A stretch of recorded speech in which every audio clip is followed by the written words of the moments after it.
नमस्कार, जय जोहार। साथियों, जागो मंच में आप सभी का हार्दिक स्वागत, अभिनंदन। साथियों, हम आपके सामने लगातार अंधविश्वास और पाखंड को खत्म करने के लिए पौराणिक पुस्तकों पर आधारित कहानियों को लेकर आते हैं जो आपके मानस पटल पर अंधविश्वास और पाखंड का संचार करता है। तो साथियों, इसी संदर्भ में आर्यों का नैतिक पोल प्रकाश पुस्तक है जो हमारे डॉक्टर साहब बड़ी ही दूर से इस पुस्तक को मंगाया है। ये दुर्लभ पुस्तक थी, लेकिन किसी तरह ये मिली है और आप तक सोचा, डॉक्टर साहब के पास आने के बाद उन्होंने सोचा कि हमारे समाज के पास भी इसकी जो पहुंच है वो होनी चाहिए। इसी संदर्भ में इस वीडियो का निर्माण किया गया। तो साथियों, आज हम बात करेंगे आदि निवासियों पर आर्यों की विजय। ये आदि निवासी इतने मजबूत, इतने बलिष्ठ, इतने शक्तिशाली होते हुए भी इन पर बाहरी आर्य कैसे विजय प्राप्त कर ले गए, आज हम इस पर चर्चा करेंगे। तो हमारे साथ हैं आपके चिर परिचित डॉक्टर देवेंद्र यादव, जिन्हें हम जिंदा पेरियार विजा के नाम से जानते हैं। तो आइए चलिए चर्चा करते हैं आदि निवासियों पर आर्यों की विजय। जय भीम, नमो बुद्धा, जय मोहित, जय मंडल।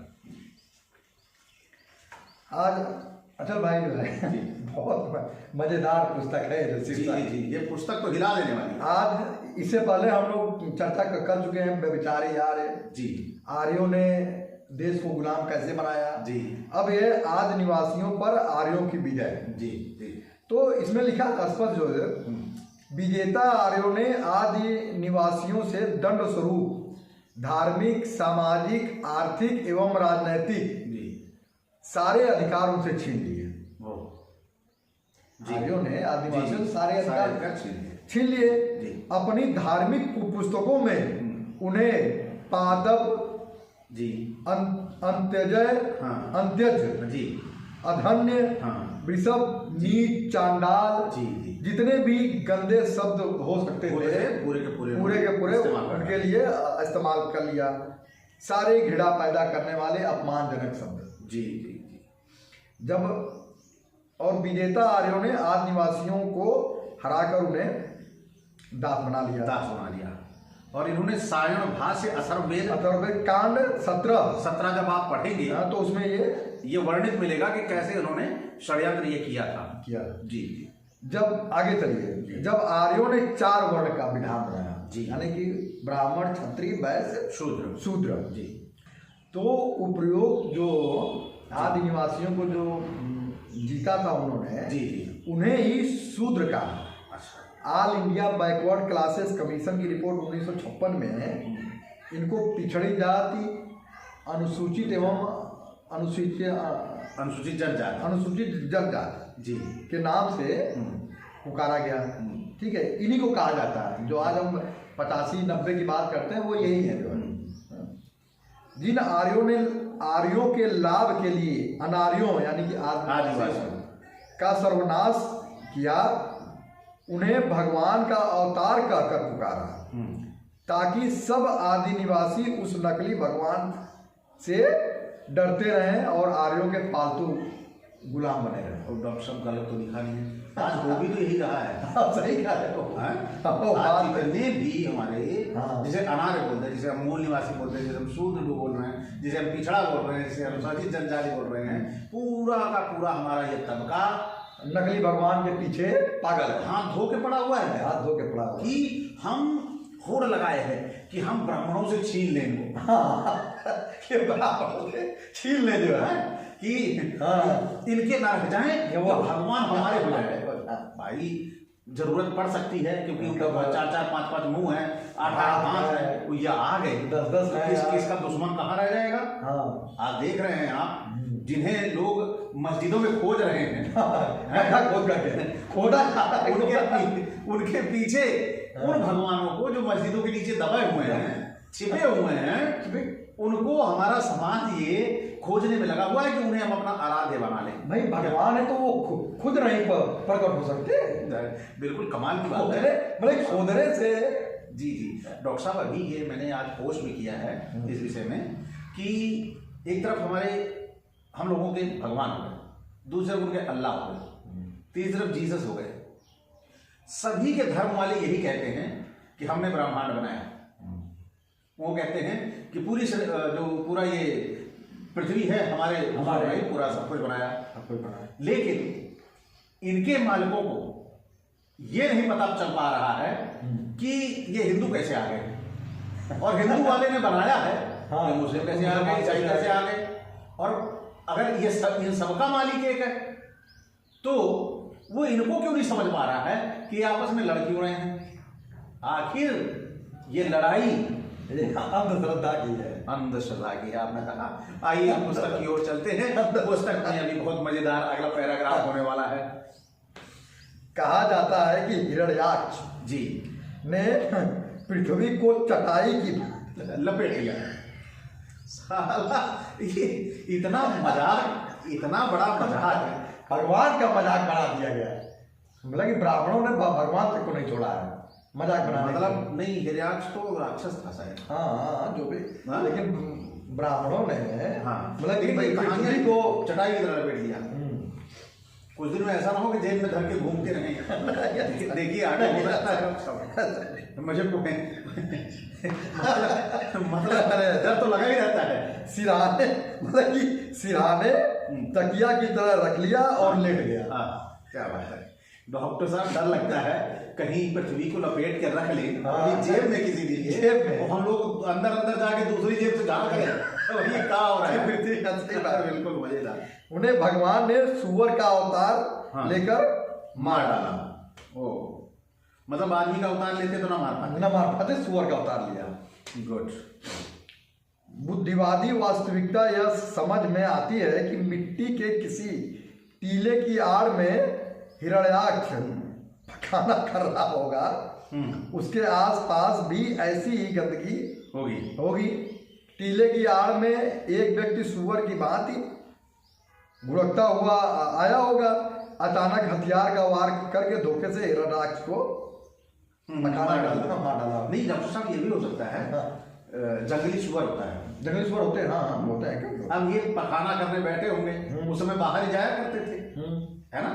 उसी तरह जैसे ही लोग कह देते हैं, चर्चा हो रही थी तो एक बच्चे ने वैसे कह दिया था कि ये टीवी पे आ रहा था प्रोग्राम रामायण का कोरोना के टाइम, तो उसमें बता रहे थे सब कि सीता झाड़ू लगाते हुए धनुष को इधर से उठा के उधर कर दिया करती थी। ऐसा उसने कहा। तो उस छोटे बच्चे ने मेरे से कहा कि अंकल ये बताइए, सीता के घर में वो नौकर चाकर नहीं थे जो धनुष को झाड़ू लगाया करती है, धनुष उधर से उठा के इधर उधर किया करती थी। और उसको रावण जैसा बलशाली आदमी भी नहीं उठा। उसी तरह ये हिरण्याक्ष के मामले में हुआ होगा। ये शौच के लिए बाहर गए होंगे, क्योंकि शौचालय पहले कहाँ हुआ करते थे, तो ये गए होंगे, पीछे से जंगली सुअर नोक मुंह वाला आया होगा, तो लगा दिया होगा, है ना। और उधर दुश्मन ताक लगाए बैठा होगा, तो तलवार से उसने कह दिया होगा हमारा अवतार पहुंच गया। बस भाई ऐसा कैसे हो सकता है। जिसने सृष्टि का निर्माण कर दिया वो मालिक है, सब कुछ कर सकता है वो, तो ऊपर से ही प्राण खींच लेगा, उसको धरती पे अवतार लेने की क्या जरूरत है। क्या लेने का ये आप 3 इडियट फिल्म देखे है ना। कौन सी? 3 इडियट है। हाँ 3 इडियट देखे हैं। नहीं 3 इडियट नहीं, वो पीके कोई फिरकी ले रहा है, तो बस वही है। ये भगवान की फिरकी ले रहे हैं और कुछ नहीं। असल में ये अंधश्रद्धा का ग्रंथ प्रमाण है। ये दो प्रमाण है, एक शब्द प्रमाण, एक ग्रंथ प्रमाण जी। तो शब्द प्रमाण जैसे हमने कुछ कह दिया उसको उसने वाले, ये ग्रंथ प्रमाण की दर्ज है। एकदम सही कहा, एकदम सही कहा। तो डॉक्टर साहब आगे चलिए पुस्तक की ओर। कहा जाता है कि हिरण्यकश्यप को भगवान ने नरसिंह अवतार लेकर मारा। अवतार वाली बात झूठी है। बुद्धिवादी वास्तविकता यह समझ में आती है कि संध्या के समय हिरण्यकश्यप अपने महल में ध्यान मग्न संध्या कर रहे थे। महल की पिछली खिड़की से चुपचाप एक व्यक्ति शेर की खाल ओढ़कर हाथ में बगड़क होता है, हाथ शेर का पंजा हथियार लिए हुए आया और संध्या करने की दशा में ही हिरण्याक्ष को कश्यप को मार डाला। ये सब है, यही होगा, ये हो सका भाई। ऐसे थोड़ा कि दीवार फाड़ करके चले आए करके। डॉक्टर साहब एक चीज बताइए, हिरण्याकश्यप ने तो केवल अपने बेटे प्रहलाद को ही टाइट किया था, कि वो गलत संगत में, तब उसको टाइट किया, कह दिया उसको कि चल तू भगवान का नाम नहीं लेगा। अकेला ही तो था वो, अकेले था। आप और मैं, आप लगातार लगे हुए हैं उनके अंधविश्वास पाखंड को प्रहार करने के लिए। मैं लगातार लगा हुआ हूँ और हमारे समय बहुत सारे लोग लगे हुए हैं, ना अपने हिसाब से। ना आज तक सूअर अवतार हुआ, रिपीट मारा, ना आज तक मकर अवतार हुआ, रिपीट मारा, और ना घोड़े नरसिंह घोड़े वाला रिपीट मारा। तो ये कारण क्या है? कारण यही है कि सच्चाई इसमें कुछ और अलग सी है और हमको चित्र दिखाया गया कुछ और। तो उस चित्र को जब हम, कोई भी जो बुद्धिजीवी होगा तो उसे ये पता होगा कि नरसिंह नहीं हो सकता, हो ही नहीं सकता, नहीं हो सकता, ये नहीं हो सकता कि नरसिंह, ये आधा शरीर वाला आदमी का और आधा जो है बिल्कुल ये एक तरह का मजाक है और ईश्वर के ऊपर प्रहार, ये कोई ईश्वर के ऊपर प्रहार कर रहा है, फिरकी ले रहा है, और हम लोग अंधविश्वास और श्रद्धा के कारण उनकी बातें मानते चले जा रहे हैं। जी। हिरण्यकश्यप का लड़का प्रहलाद भगवान का भक्त नहीं था। आप लोग तो कह रहे थे। हाँ बिल्कुल, चर्चा आगे तो अभी वही बात कर रहे थे। उपेंद्र यानी कि विष्णु ने फुसलाकर अपनी ओर कुछ समय के लिए मिला लिया था। पिता के मारे जाने के बाद प्रहलाद ने बारीकी से आर्यों की कूटनीति परखी। अब मजेदार बात है यार, देखिए परखी, स्वतः अपने पुत्र विरोचन सहित देवासुर संग्राम में आर्यों से लड़ा। आज कल भी भले घरों के लड़कों को स्वार्थी व गुंडे पथभ्रष्ट कर रहे हैं। अब यहाँ पे देखिए, प्रहलाद कौन था? आज उन्होंने बताया कि जो नरसिंह था, प्रहलाद को बचाने के लिए, है ना, वो हिरण्यकश्यप को मारने के लिए आया था, है ना। और वही हिरण्यकश्यप जो नरसिंह था, यानी उनकी पूरी टीम देव लोग, और यहाँ पे किससे लड़ रहे हैं? देवासुर से। असुर कौन हुआ? प्रहलाद। यहाँ प्रहलाद असुर हो गया, वहां प्रहलाद उनका भक्त हो गया। खेला है ना, मतलब ये एकदम डिस्क्रिमिनेशन है। हाँ, हमारे जो समाज के लोग हैं वो इस चित्र को एक साथ कहानी नहीं देखते ना। हमको होलिका के साथ प्रहलाद वाली कहानी दिखा देते हैं। हाँ, लेकिन प्रहलाद की ऐसी की तैसी जब की है वो नहीं दिखाते। विरोचन, भाई बाप बेटे दोनों मारे गए। अच्छा, लिखा तो है देवासुर संग्राम में आर्यों से लड़ा। हाँ, तो जब ये प्रहलाद मारा गया, ये हमारे समाज को पता नहीं है। वो उसे भगवान का भक्त है। अगर वो भगवान का भक्त था तो देवताओं ने क्यों लड़ाई लड़ी इससे? ये सवाल कोई नहीं करता। ये क्यों करेंगे सवाल? यही सवाल अपना समाज जिस दिन करने लगा तो बस उस दिन मामला खत्म। मेरे फिर ये एंटीना अपना लेके भागेंगे यहाँ से, पक्की बात। चलिए, ये हो गया ना। कहा जाता है कि भगवान ने वामन अवतार लेकर विरोचन पुत्र राजा बलि को छला। हाँ, पक्की बात है, राजा बलि हमारे पूर्वज थे। हाँ, हमारे यहाँ, मैं छोटा था, हमारे यहाँ राजा बलि की पूजा। अच्छा जी। अवतार वाली बात झूठे बुद्धिमानी वास्तविकता यह समझ में आती है कि कश्यप पुत्र वामन ने धर्म दान के बड़प्पन में राजा बलि को उलझाकर नाग सेना से बंदी करा लिया और तुरंत ही एकांत जेल में भेज दिया राजा बलि को। हाँ, राजा बलि को। और इन्होंने बताया कि हमने उसे पाताल में भेज दिया। हमने उसे वो पैर रख करके पाताल में भेज। भाई, एक पग में राजपाट, एक पग में पृथ्वी, और तीसरे में उसके तीनों जब जगह निर्वाचित कर लो तुम अपने से, और जो कहाँ पृथ्वी से बाहर थोड़ी थी वो। हाँ, पृथ्वी बाहर थोड़ा थी। अंग्रेजों ने अंतिम मुगल बहादुर शाह जफर को इसी तरह रंगून के एकांत जेल में भेज दिया था, और ये इसे बोलते थे पाताल भेज दिया। हमारा समाज खामोश हो गया, वो अब पूछ भी नहीं सकेगा, न कह सकेगा कि हमारे महाराज कहाँ हैं। बेचारा गुमराह हो गया और ये जाल में उलझ गया। जी, आगे तो कुछ मजेदार है। भगवान ने राम का अवतार लेकर राक्षस राज रावण का धर्म राज्य कायम करने के लिए मारा। वाह। रावण को धर्मराज कायम करने के लिए काम करने का बुद्धिवादी वास्तविकता यह समझ में आती है कि राम काल में आर्यों का राज्य दक्षिण भारत में नहीं था, इसलिए राम ने दक्षिण भारत पर अस्थायी विजय प्राप्त।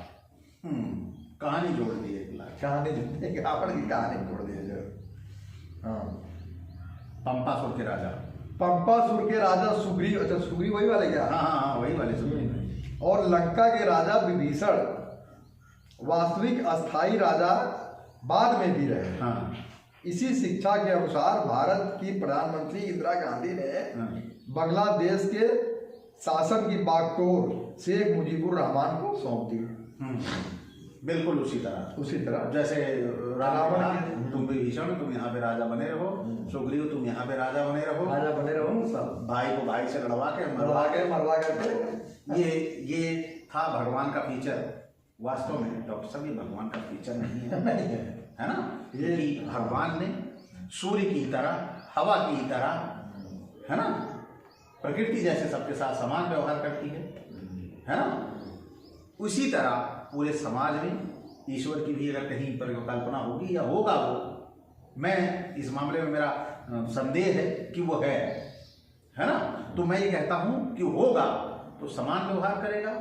भाई सूरज है, सूरज प्रकाश देने में भेदभाव नहीं करता, बिल्कुल नहीं करता, सबके ऊपर समान प्रकाश डालता। चांद है, चांदनी देने में भेदभाव नहीं करता। लेकिन मैं कहता हूँ भाई साहब, मेघ जब बरसता है तो वो बारिश देने में भेदभाव नहीं करता, सबको समान रूप से। अगर मैं एंटीनाधारी होता तो अभी की बात आपने कैसे काटता पता है ना? कैसे काटता भाई? अभी इधर खिड़की से धूप आ रही थी, तो धूप आपको लग रही थी और मुझे नहीं लग रही थी, तो इसका मतलब भेदभाव कर रहा है ना? मजेदार बात। तो साथियों, आज आपको आज की ये कहानी, पुस्तक का नाम क्या है? आर्यों का नैतिक प्रकाश। एक जो मजेदार आपने स्टोरी सुनी, एक नहीं कई पौराणिक छोटी छोटी कथाओं का समावेश था इसमें, और इस समावेश में आपने देखा कि किस प्रकार हमारे समाज के साथ छल बल करके हमें गुलाम बनाया गया। इसी तरह इस पुस्तक का निर्माण हुआ है कि आर्यों ने कैसे विजय प्राप्त की मूल निवासियों पर। यह आपके सामने आईने की तरह साफ हो चुका है। तो साथियों, ये जो आज की वीडियो है वो आपको कैसी लगी? अच्छी लगी हो तो लाइक करिए, साथ ही जो नए साथी यहाँ तक देखते हैं चैनल को सब्सक्राइब करना ना भूलें और बेल आइकन की घंटी दबा लें, जिससे हमारे वीडियो का नोटिफिकेशन आप तक त्वरित गति से पहुंच जाए। इसी के साथ विदा चाहेंगे। नमस्कार, जय जोहार। नमस्कार, जय ओबीसी, जय मंडल।